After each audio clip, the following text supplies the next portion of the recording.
Thanks for joining me. This is Danny and welcome back to my Botania series. Today we are going to be generating ores and mining them and processing them. Hooray! So we're basically going to be generating ores from nothing. Just from mana, basically. And everything that we need to do that is all in this back room. Because this is where we're going to set it up. So we're going to need a chest. We're also going to need everything that's in this chest. So a few blocks just for structure. You can use whatever blocks fit with your build. A hovering hourglass, some sand. I'm going to be using 6 pieces of sand. A couple of pulse mana spreaders, a mana lens, or mana lens, some redstone, a couple of mana pools. I'm using diluted mana pools just so that we're not tying up a lot of mana down here. Mana will be flowing in and out. We have a hopper hock, an orchid, a piston, stone, a water bucket, and lava bucket so that we can have kind of a cobble gen going on, a couple of sparks, and a redstone repeater. We're going to put a mana pool in the corner here, and then we are going to set one of our pulse mana spreaders facing into that. So in bind mode, we're going to shift right click, so this pulse mana spreader is going into this diluted mana pool. That mana pool is going... Oh, I'm sorry. We also are going to have a dominant spark and a recessive spark augment. Right now we're going to be using a recessive spark. This mana pool is going to get a recessive spark so that everything that ends up in this pool is going to be dispersed to any other mana pools with sparks in them. As you can see, it pulled a bunch of mana from up there from the other recessive ones, but little by little it should end up actually sending it back up there. So we're kind of starting at the end here. So this is going to be the last place that things are going to be broken. So we have this bore lens that we're going to put on this mana spreader. So in the end, what's going to happen is we're going to have an ore block in that block space. This pulse mana spreader with the bore lens is going to break it, and then the remaining mana is going to end up going into this diluted mana pool and then disperse. We're going to put this other diluted mana pool right next to this mana spreader, and that's where it's going to get mana. And that one is going to have a dominant spark. So we'll put a spark in it. It'll fill up right away because we've got some excess mana in a recessive pool up there. And now it's going to have a dominant spark, so this mana pool should always be full as long as we have mana within our network. So we're generating mana above us. In fact, you can hear it. It's kind of loud and annoying. Sorry about that. Okay, so now we're going to start doing cobble gen. So we are going to be having water right there. And this is where we're going to be generating our stone. So actually, I'm just going to put a piece of stone there right now just as kind of a placeholder so that our water doesn't flow all over the place. And that's where we're going to put the bucket of water.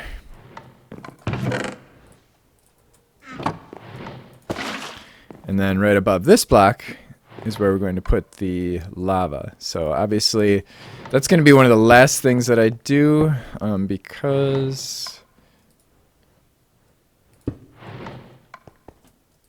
I don't want, I don't want to fall in lava. And we're actually going to make these too high just so that it doesn't cause a fire. And we are actually going to take our piston and put it in that block. In fact, for the time being, I'm going to... Oh, crap. That was what I wanted to avoid doing. I forgot that I already put the water there. Okay, so I'm going to put the piston there. I'm going to put the cobblestone back there. So this piston is going to push that stone once it becomes an ore, as we'll see in a bit. Of course, it's a regular piston. It is not a sticky piston because we just want to push it over there. We don't want to bring it back. And then I'm actually going to take the hourglass. I'm going to put it right there. Although I'm not going to put anything in that yet. And I'm going to take a pulse mana spreader and I'm going to put it right there. Let me just place this block. And I'm just going to have it pointing at the hourglass. So we're basically just going to use this mana spreader to turn the hourglass on and off. Then we're going to place our orchid. Now, I may just make this a floating flower later just to make it look nicer. So you can see that took it took almost our entire diluted mana pool. And then after a few seconds, it made a big dramatic noise and turned our stone into a coal ore. Hooray! Which is exactly what we wanted to do. So the orchid is randomly going to turn stone within a certain radius around it. I believe it's 11 blocks in every direction, so it actually may have turned some stuff below us into ores as well.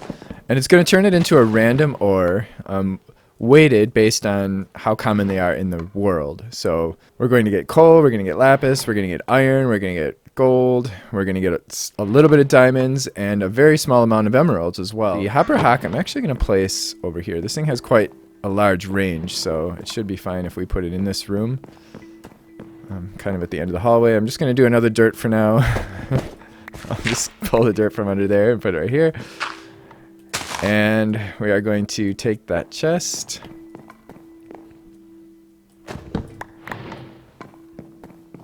And we're going to put it over here. That way, when we want to grab our ores, we can just go to the end of this hall and grab them. However, I am going to do a little bit of processing of the ores, and we may even have some of it come back over there. But for now, this is just a simple setup. So anything that gets dropped on the ground over here is going to end up getting picked up by that hopper hock and put in this chest. But we're going to be doing a little bit of filtering and such in a bit. Take the lava, and I'm going to pour it in there. And I'm going to close that off.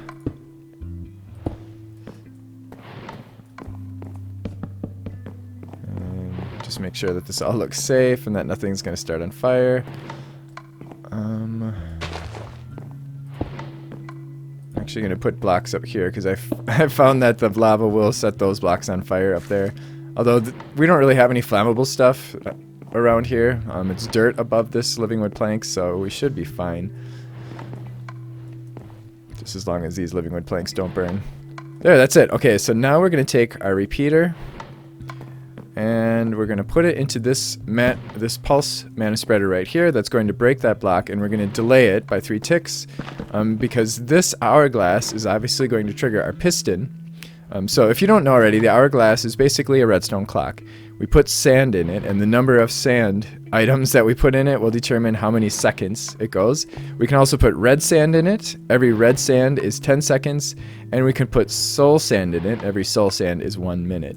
So being right next to the piston, it's just going to directly trigger the piston, and then we're going to obviously have to run some redstone over there. It's a tiny bit ugly, but you know, it's okay. That's why I'm putting it in the corner of this room at the end of the house that we hardly ever go in. So I think we're ready to go. I'm going to put 6 pieces of sand in there. In my testing, I found that 6 is kind of the magical number. It takes at most 6 seconds for the orchid, or kid, O-R-E, fun little play on words, to turn the stone into an ore. And sometimes I found that it takes like an extra tick or 2, but this repeater will give us an extra little 3 ticks. So sometimes it will actually turn it into an ore after the piston pushes it, which is totally fine. So there we go. So now in 6 seconds, our piston's going to push that block, and our cobble gen should create another one. And then as you saw, it broke it. And now it got picked up, and now we've got an iron ore. Sorry, I did make one mistake, and I had to move the entire thing over 1 block because I had the water too close. The water needs to be set back 1 block from where I had it because the lava has a chance of snuffing out the water if it's too close to it. Just basic cobblegen, like vanilla cobblegen mechanics here that I screwed up on. So we're basically ready to go here. I've got the lava in there. I'm going to put a button up here, which is going to cause the mana pulse, or the pulse mana spreader, to send a mana burst to the hovering hourglass, which will basically turn it on and off. That way we don't have to pull the sand out of the hourglass. However, I would like to use a messenger mana lens on this mana spreader, and what that's going to do is it's going to significantly decrease the amount of mana that it uses, which is nice because then we'll only be using a little bit of mana to start and stop the hovering hourglass. Our hopper hock is picking up all kinds of stuff, so we need to get that filtered quickly, but it was picking up our charcoal from our mana generator upstairs. It was also picking up some stray saplings from over there. So there are 2 things that we can do to solve that problem. One is if we stick a hopper hock, if we drop it in a mana pool, we'll get a Hopper Hawk Petite, which has a much smaller range, but it might be a little too small because it's actually 2 blocks in every direction, which will bring us just to here, which would have been fine where it was before, but right now it might not be fine. So we'll just set up filters. So here's our 6 sand, so it's going to go 6 seconds, and then it's going to pulse, as you can see. So it... There we go. There's that big dramatic noise. We got some coal. We got some redstone. Nice. So you can see that the piston is going first, and then like 3 ticks later, which is like what, 1/6 of a second later, this pulse mana spreader breaks the block.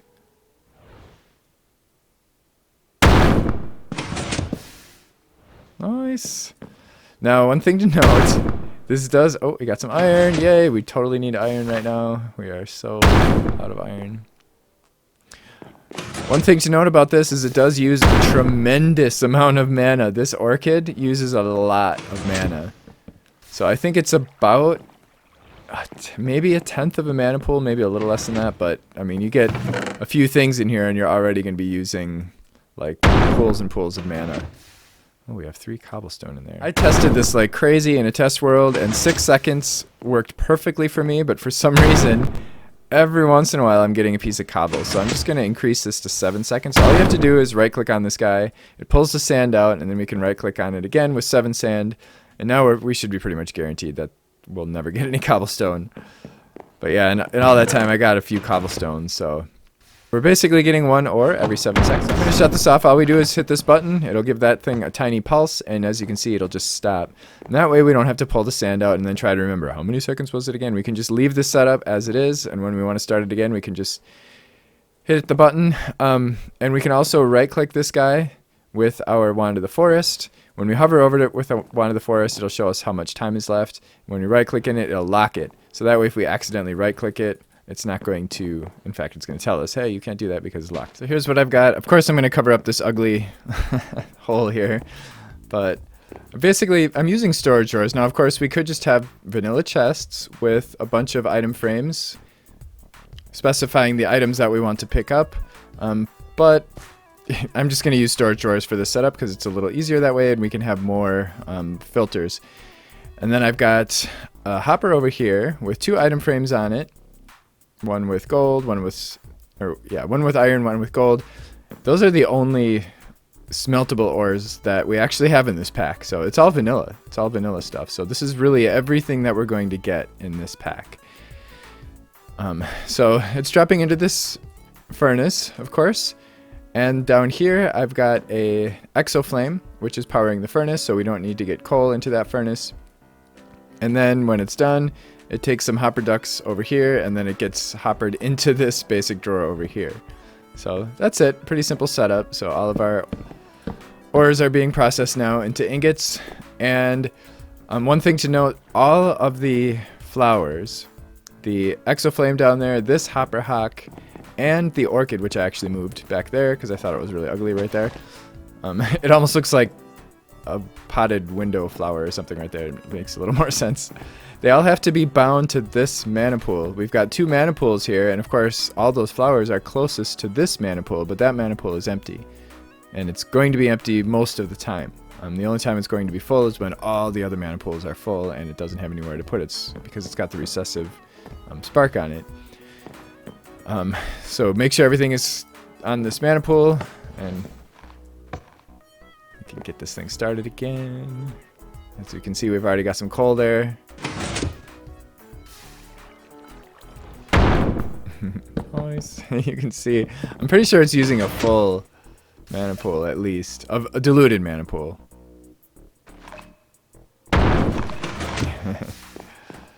Yeah, uses a lot of mana. So therefore, the next episode we are going to work on upgrading our mana generation because this thing is going to suck up our mana pretty freaking quickly. But it's worth it. It's totally worth it. So if you do have any questions at all, please feel free to leave them in the comment section below. If you have any other ideas or suggestions, or you just want to say hello, please feel free to do so in the comment section below. I do enjoy chatting with you guys. If you did enjoy this, don't forget to click the like button and join me next time. Thanks for watching. Bye.